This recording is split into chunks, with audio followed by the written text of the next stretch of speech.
Welcome to the All About Alts podcast, where we explore the world of alternative investing to help you find financial independence. Join our host, NuView Trust's president, Jason DeBono, as he covers a variety of topics with different guest speakers to discuss tax and alternative investing strategies. It is never too late to start taking control of your financial future, and we are so excited for you to be joining us for this opportunity to hear from some of the best in the business. Welcome back, everybody, to the All About Alts podcast. I am your host, Jason DeBono, and I am joined with a good friend here, a fellow NuView colleague of mine, Steve Maldonado, better known by most around the building and outside of this building as Syndication. Steve, how are you, man? Yeah, Jason, thanks so much for having me on. I'm so excited to be here. It's not every day that I get to participate in NuView's podcast, so excited to be joining you and excited for our conversation.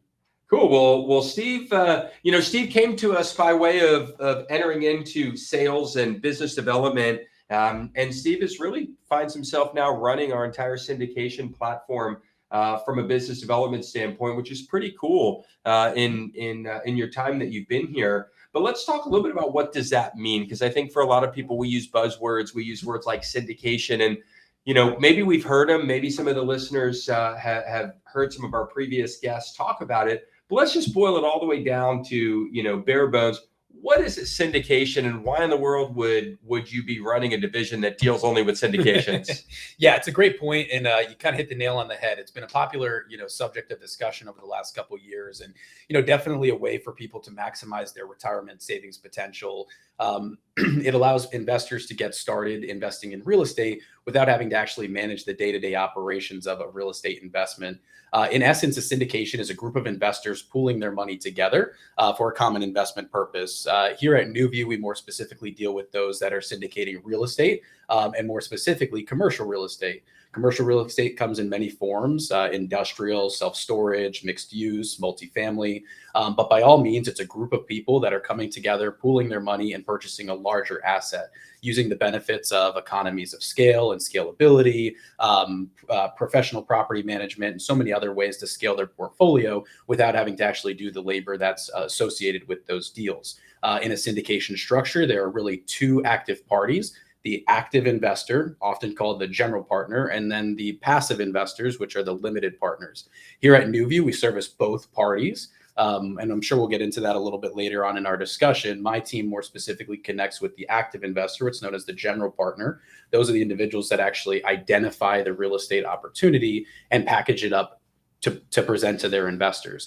And then the limited partners are those individuals that we service here at NuView that have a little bit more money than time, want to invest in real estate and diversify their portfolio outside of the stock market. But again, don't have time for that active day-to-day management of toilets and tenants. They'd rather put their money to work for them, receiving monthly income, allowing their money to grow for them without, again, having to do too much of the thought that goes behind actively investing.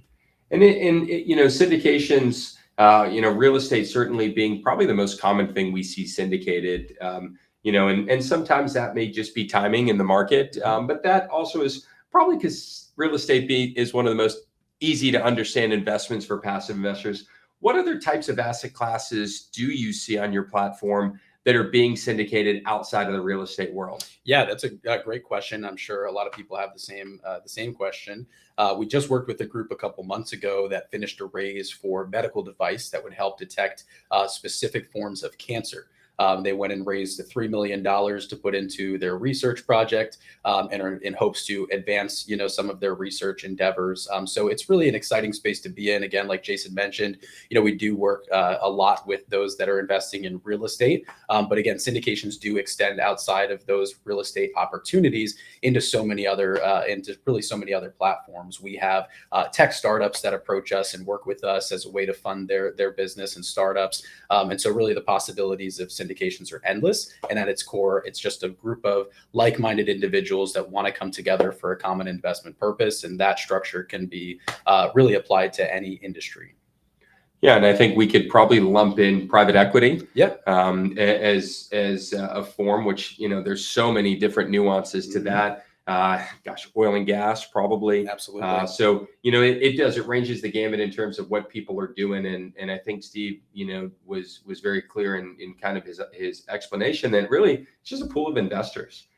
that are investing into one common asset or series of assets, all professionally managed. And so that's something that is the kind of distinguishing factor here on the syndication side. So if we take a look at syndications, what's the last 3, 5, 10 years been like? Is this a growing market? Is it a slowing market? Is it a maturing market? What inning do you think we're in the maturity of this syndication model? Yeah. So, I mean, over the last 2 years, the syndication model has been extremely popular. The low cost of debt and a number of other factors have really amplified the return on investment for not only that GP, right, the active investor, but also their limited partners, those passive investors. And so it's been a really exciting space to be in for many people. We have seen it cool off a little bit as far as, deal flow and things like that. But, with everything, there's booms and busts and cycles.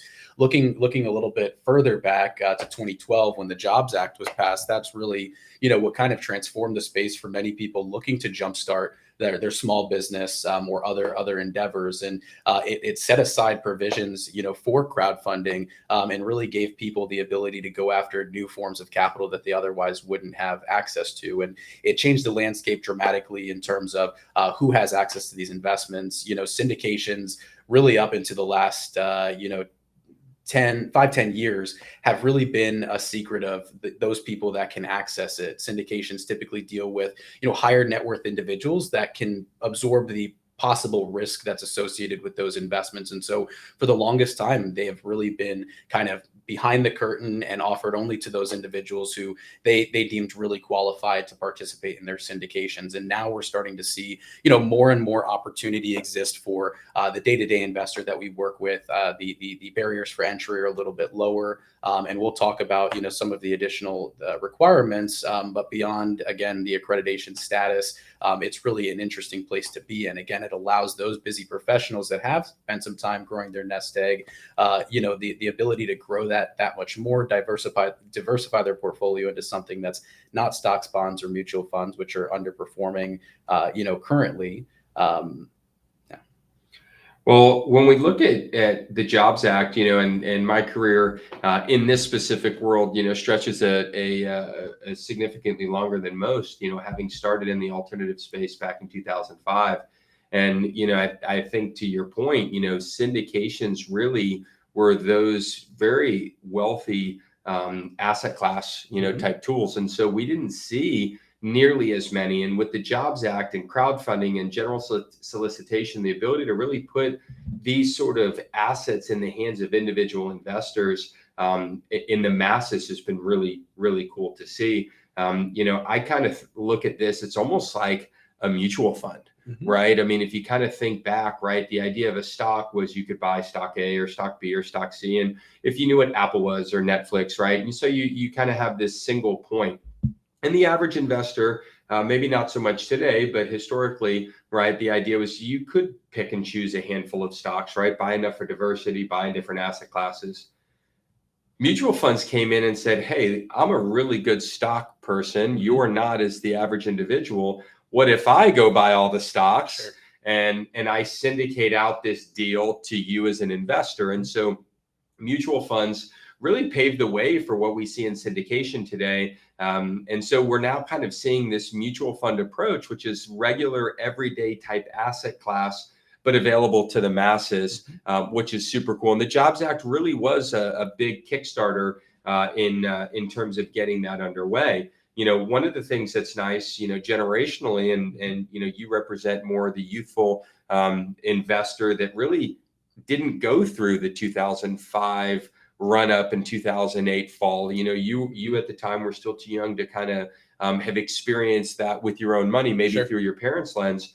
But how do you see that now, right? As we approach some economic uncertainty, how do you see your generation kind of entering in and viewing these, what used to be historically sophisticated asset classes? How are you guys viewing those today as far as getting into syndications and entering into that realm? Yeah, I mean, there's still, a barrier to entry, right? And for the young professional, we are working to still grow our portfolio. The Jobs Act, while it's set aside provisions for general solicitation and has really accelerated the growth of these opportunities and the availability of them, it also puts certain limitations on people that can invest. As I mentioned, it's really limited to those people that, can potentially absorb the risk that's associated with these investments, right?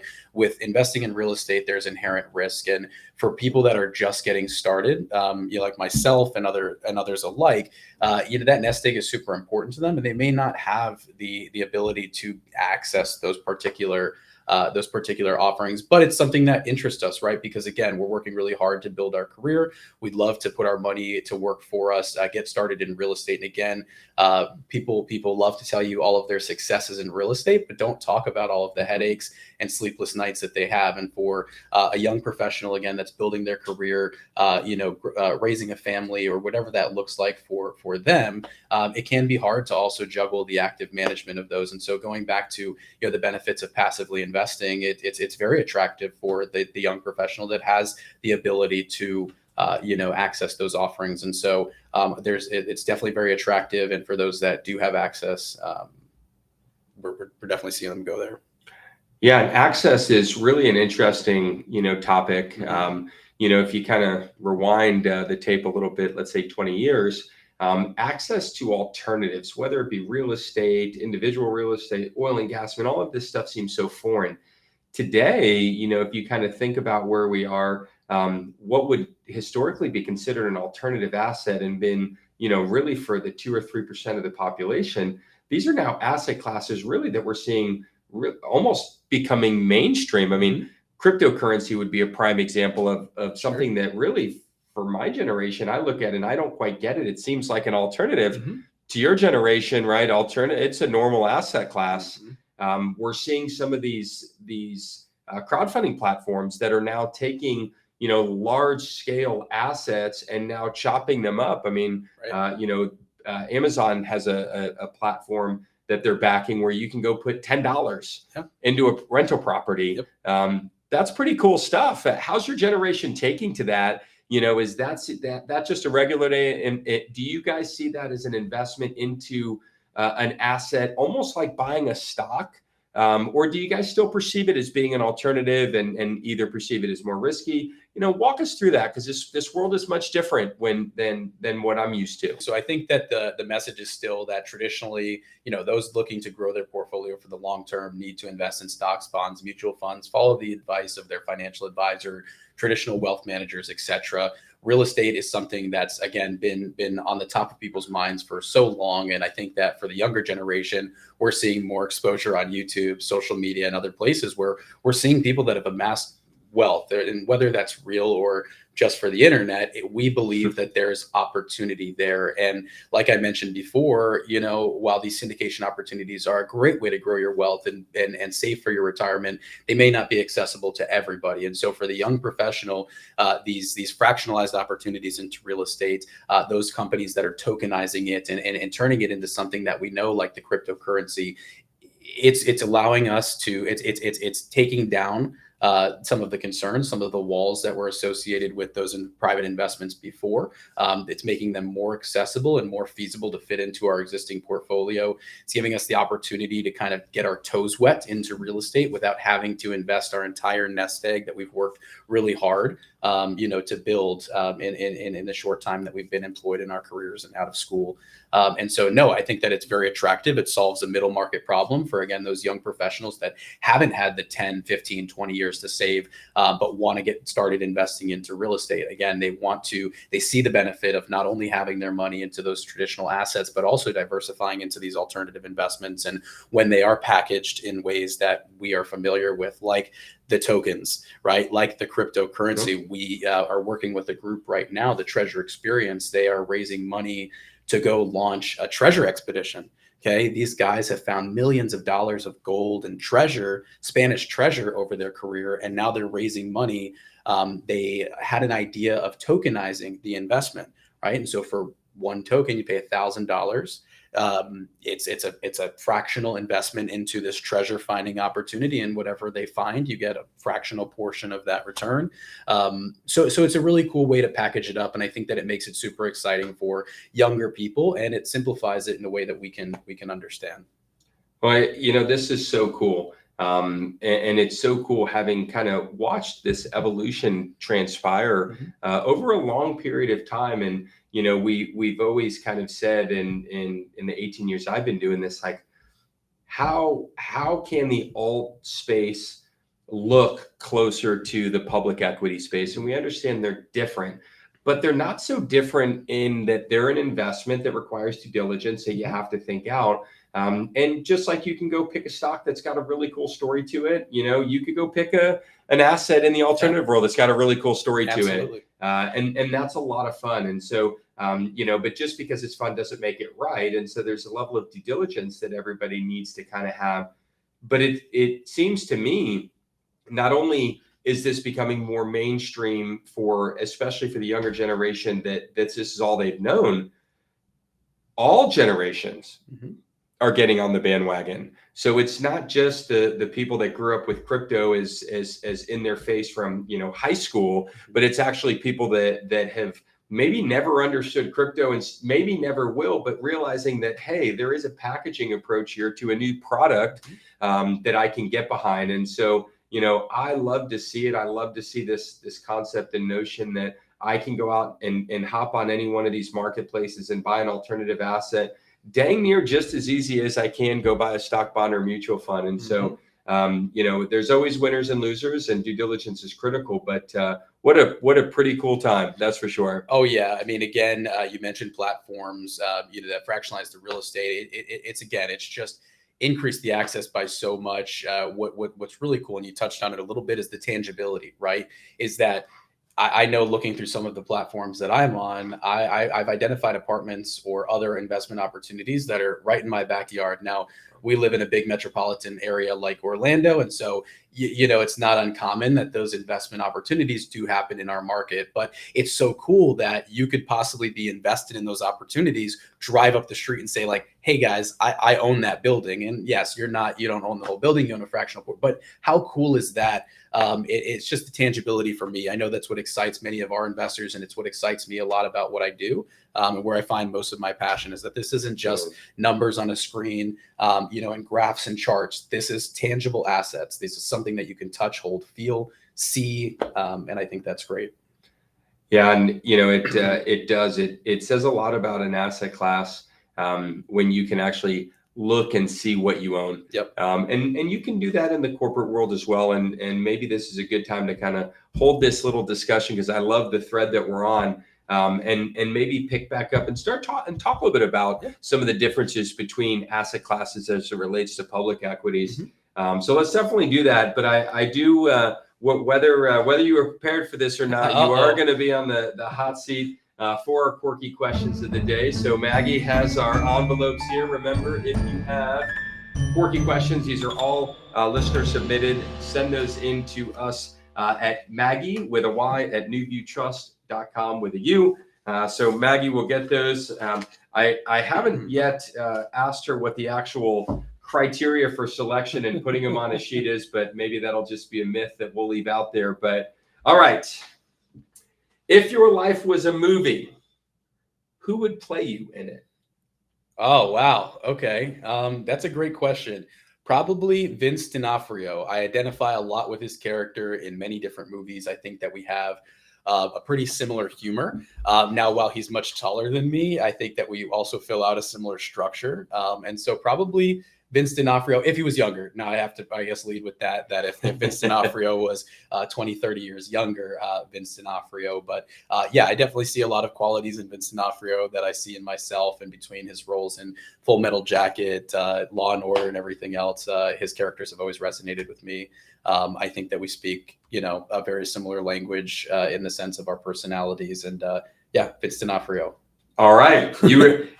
You sound like you've given this off before. All right. Number 2, is double dipping a chip in a dip acceptable in social settings? Ooh, that's really tough, because I'd love to say yes, because I am a double dipper. So I may be a little biased if I give you absolutely yes, it's socially acceptable. Go ahead, double dip, triple dip, do whatever you want. But no, generally, I mean, if you're around a group of people, unless it's your family, let's keep the germs, especially knowing what we know about COVID. Let's keep the germs to ourselves and only dip once. Just get enough dip on your chip. That's as a fellow double dipper myself, that's like one of those things that it sounds really, really good in theory. Right. It's not practical. Oh, no. And maybe this is a message to chip manufacturers out there is, Right. You've got to create some better Right. structural integrity on these things. Absolutely. Depending on what I'm dipping in. Getting a chip nicely dipped is a challenge, but I have to agree with you on this one, undoubtedly. While I don't like the outcome, it's probably not a good thing. Right. You can't make a good argument to do it. All right, number 3.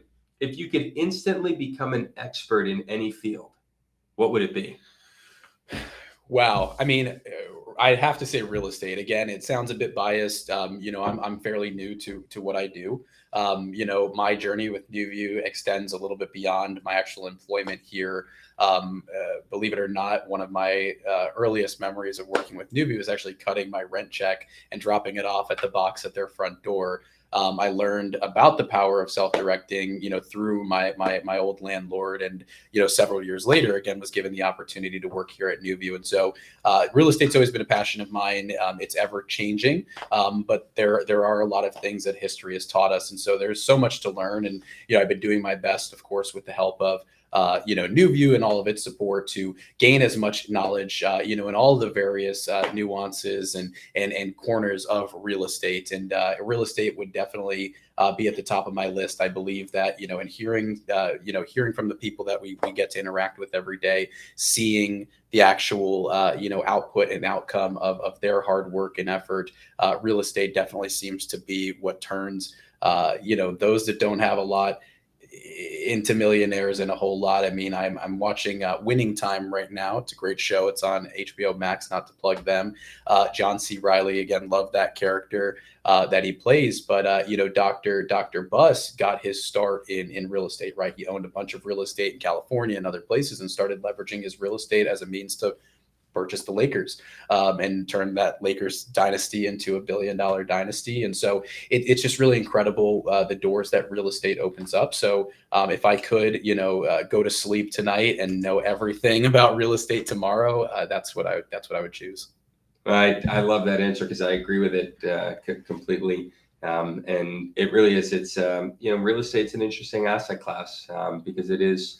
Not only has it been probably one of the largest creators of wealth, but it's also been one of the largest preservations of wealth. Sure. And it's also been one of the largest tools in passing wealth, right. Through generations. So, certainly we're biased on the real estate side, but I completely understand your sentiment about wanting to be an expert. And I think there's people that we've had on the show that have been doing this 20, 30 years. And if you asked them what they could be an expert in, they'd say real estate. Right. And they've been in a long time. Mm-hmm. So it's an evergreen market, one that forever changes, which is great. It gives us stuff to continually talk about. But Syndication Steve, you're officially off the hot seat for the court questions. Thank you for that. And thank you for submitting those. Please, as you guys come up with ideas or thoughts, send them over to us. We love getting those put on the sheet and read aloud here. So we talked about kind of holding this thread. We started looking at, you had made a really interesting comparison, and you had mentioned charts and graphs, right? Kind of this public equity model. We've got to look at the chart, and is it red? Is it green? What are the trends? What's the one day, the 1 week, the 1 month? None of that's really available in real estate, right? Yes, you can certainly run charts and graphs and you can run pro formas, but you can't really look at 1 week, 1 month, 6 months like you can in a stock. Mm-hmm. How do you see that being different? What are the benefits, pros, cons, drawbacks, if you will? And how do you view real estate as an asset class and understand it if you don't have that traditional kind of P&L to look at? Yeah, no, I mean, that's a great question. I think, history can tell us a lot, right? Investing into real estate is nothing new. it is something, again, that's becoming more accessible to those that, it otherwise wasn't accessible to before. But there's really nothing new. And I think that history has a lot to teach us about so many different things, from politics to how we deal with our family life. But in real estate, and to your point about, not being there in 2008, right? And now navigating a very similar time in real estate, we see many operators that we've worked with, kind of falling to the wayside as they work to navigate this, because they were younger at that time. They didn't have the same experience going through that downturn in the market. And so I think looking at history, can definitely teach us a lot about where we're going, and also help us assess, real estate deals. Of course, there's some common considerations when assessing real estate deals, like market demand and location and things like that. But yeah, I mean, history, working with an experienced operator, any experienced operator worth their weight in gold will have, accurate reporting of their deals, that they've gone full cycle on, the history of their returns for investors, and can give you some general sense of what you might expect in their next opportunity. And so while it's not as traditional as looking at graphs, and yes, it's not as real time as, logging onto your Schwab or your TD account and seeing your holdings there as they change, or trading them on a real time basis. But again, any investment sponsor, whether it's real estate or any other form of private equity investment, should have accurate reporting that can give you at least a better understanding of how they've performed, and what the potential for them to perform in this next opportunity would be. Well, understanding real estate, if you kind of think about, kind of taking this two different ways, when you think about your investment in a syndication, it's really a little bit less the asset and the asset class and more the issuer. Sure. Right. Kind of like a mutual fund. I mean, certainly I want to know that a mutual fund is going to be in, owning certain asset classes like growth stocks, or they're going to own large caps or whatever it is. So there's some knowledge base, but ultimately when it really boils down to is I actually am really looking at the performance of the issuer. Sure. And how well they perform, because they're in and out and balancing the portfolio and buying and selling. And that's what you're ultimately paying the fee for. In a syndication, it's really exactly the same thing that you're doing. You're not necessarily looking at a piece of property and saying, this is going to perform well, this is not. Certainly you have to be of the opinion that real estate in this market or this asset class or type will perform. Sure. But you're really looking at this longer past performance. I don't care what you did last week. I care what you did the last 10 years. Right.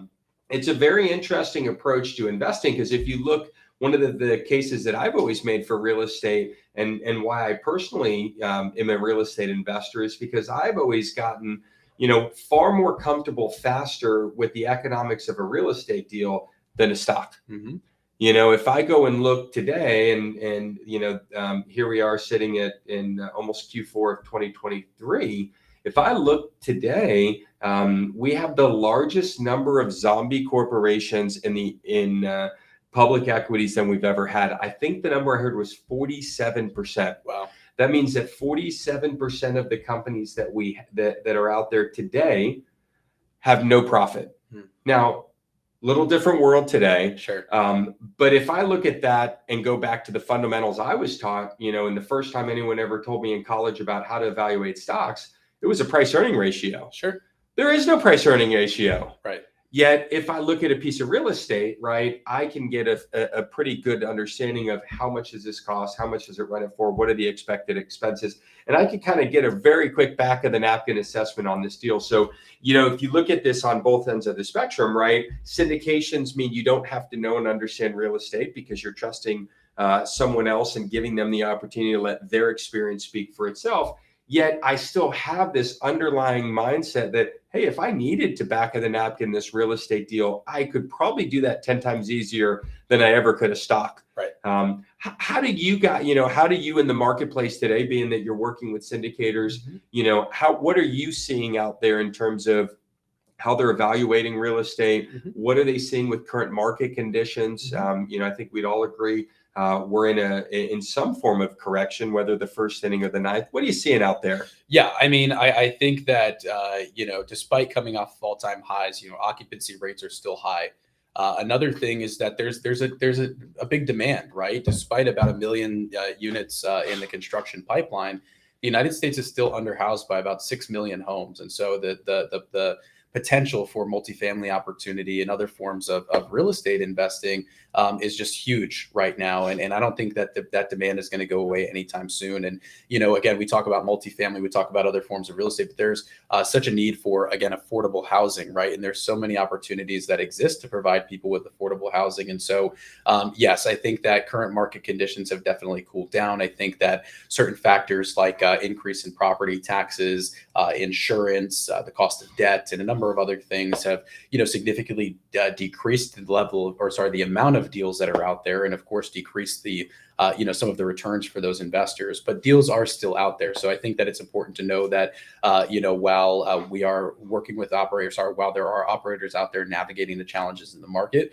there is still so much opportunity out there for investors to make money and really maximize their retirement. And again, to your point, Jason, it's really about working with those experienced operators that have navigated the market, have successfully taken those deals full cycle, and looking at their history to evaluate your potential to invest with them, and what the performance of your particular investment may do. Now, I know there aren't all of the same metrics that you have in this private equity space for real estate, but there are a couple of things like IRR, equity multiple, and a few other things for investors to consider as far as metrics, when considering those opportunities. And again, looking at the history and the performance of those operators, and also understanding how they've navigated these market segments, especially these downturns, is really important to evaluating those opportunities. So where does someone like me go? I like the idea of real estate. I like the idea of private equity. I like the idea of this mutual fund approach to alternatives. I don't want to go do the work myself. I want someone to do the heavy lifting, but I want to have a good amount of these assets to kind of comb through and review and pick from. So where would you suggest that beginners like myself that have never done a syndication go, maybe to find some resources, education, knowledge, but more importantly, actual issuers that have these types of capital raises that I can participate if I so in fact decide to? Sure. So I think that the one thing that I've gotten to know about real estate is that it's such a generous community, again, not just from the financial side of things, but with the knowledge that they share. It seems like most of the people that I speak with are willing to share their time, their experience, and lend advice. And so finding communities in your local area, like real estate investment associations, local Facebook groups. I know many of the operators that we work with host local meetups where they talk all about syndications and the deals that they offer. So looking into those communities. There are also online platforms like crowdfunding platforms that feature deals, Palace, CrowdStreet, Yield Street, just to name a few. So there's plenty of platforms that are trying to help bridge the gap between those investors that are looking for new opportunities. But again, just being plugged into your local communities, online communities, and then those platforms that were specifically designed to feature those opportunities to make accessing them much easier.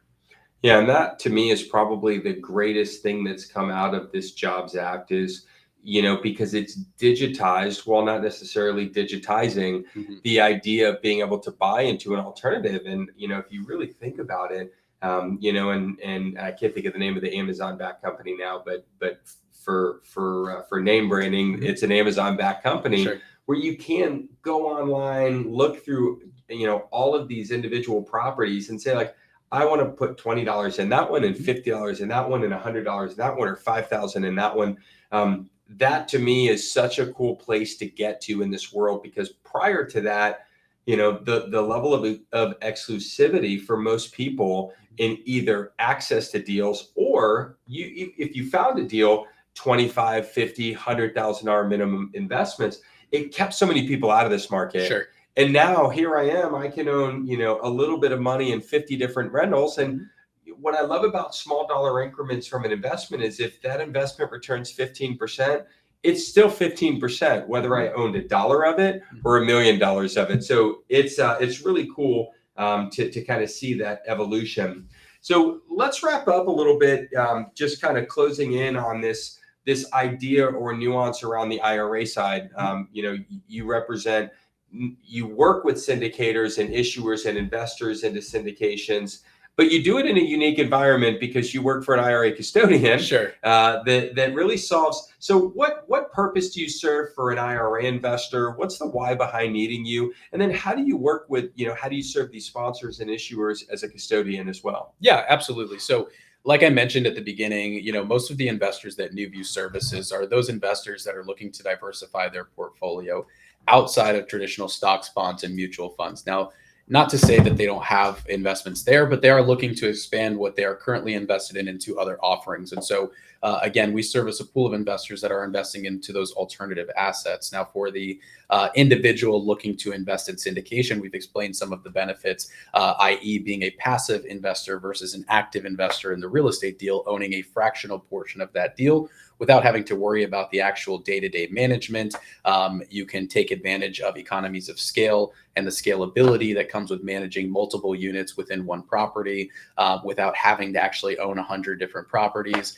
So it's really such an exciting potential for the actual individual investor to maximize their retirement savings potential. It's really changed the lives of the people that we've worked with and so many of the other people that we will continue to work with. And for the syndicator, IRA investments and alternative investments in general have become more popular. And as you see the investor base being more and more aware of that, they are looking for new opportunities, and they are going to look for those operators that have created innovative solutions like IRA custody. And partnering with a custodian like us will really help make sure that you're in compliance with IRS regulations, but also understanding how you can truly maximize your capital raising potential through those investors. Our platform is really purpose built for those people that are raising capital, whether it be through syndications or private equity funds, and provide them an all-in-one solution, not just to house their investors, but also to help them go after more IRA investors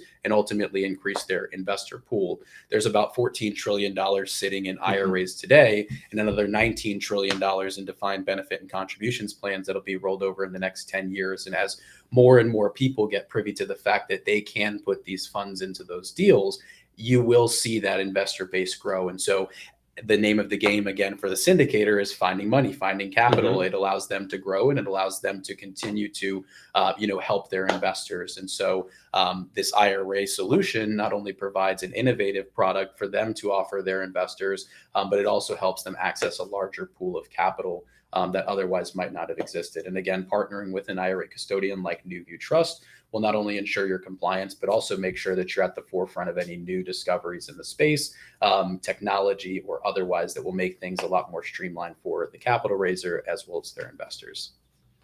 Well, it continues to amaze me just how fast this syndication business is continuing to grow. And I shouldn't be amazed. I think we've been seeing this kind of, right. The fuse has been lit for some time, but I'm excited to see the evolution so that everybody, regardless of your age or with your experience or your income, at least views non-publicly traded assets as accessible.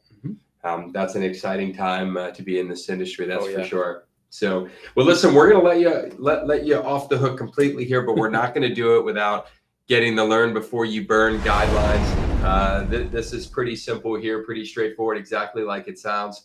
We ask every one of our guests, guest podcasters to help us understand, hey, what's an experience and a lesson that you got together that you can share the lesson side, but leave behind the experience, right? So tell us what you did or what you learned by touching the hot stove, so I don't have to go touch the hot stove. So what's your learn before you burn advice? Yeah, I grew up, very fortunate to have two very educated parents that were, always instilled in me that it's important to know as much as you can, right? My dad was a bit of a know-it-all, and I definitely think that rubbed off on me.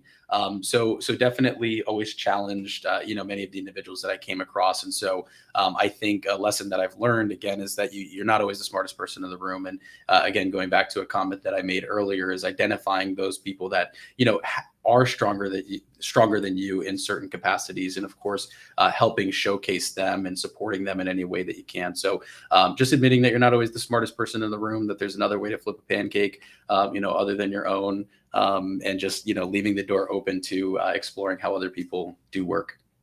I love it, especially with a flip in the pancake analogy nestled in the middle of it. Syndication, Steve, well done. Thank you so much for being here. Been a lot of fun having you on the show. Yeah, thanks again for having me. And until next time, thanks so much. Yeah, and we'll throw all your contact info in the show notes should anybody want to reach out and pluck your brain and figure out some of the insight that you have into the syndication side of things. For everybody else, thank you so much for being here. Please hit the like, share, subscribe button, leave us a review. Help us continue to build this community of people that are getting smarter about alternative assets, all while learning how to keep more of what they make by using good tax-efficient investment strategies. So until next week, we will see you here on the All About Alts podcast. Thank you so much for listening. We hope the information within this podcast has given you the tools that you need to find your way to financial independence. We would love to partner with you on this journey. Text ALTS, that's ALTS, to 407-708-1853 to learn more about how to get started today. Don't forget to follow us to make sure you don't miss a second of content, and we'll see you next week.